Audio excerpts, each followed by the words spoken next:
This repair video for the P0105 error code is specifically tailored for Chevrolet drivers. If your Chevrolet is showing up P0105 code, this is for you. It indicates a malfunction in the MAP or baro sensor circuit, indicating a problem with the sensor itself, its wiring or related vacuum lines. Under this circumstance, stop driving and repair your vehicle immediately.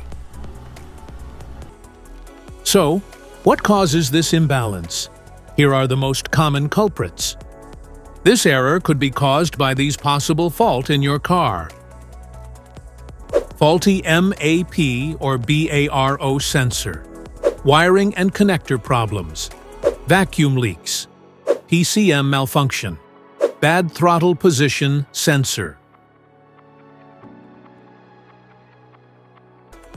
Here is a simple DIY method you can try to solve this problem. The MAP sensor. The MAP sensor is typically located on the intake manifold, either next to or on the throttle body itself. First, carefully remove the MAP sensor from the engine.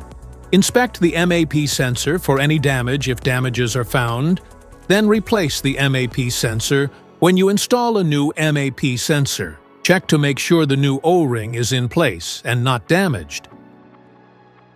This error code occurs in any OBD2 equipped vehicles, especially in those manufactured in 1996. It is commonly found in vehicles like Dodge, Nissan, Hyundai, Kia, BMW, Mercedes, Toyota, and Chevrolet. If you like this video, don't forget to subscribe to our channel. Thanks for watching.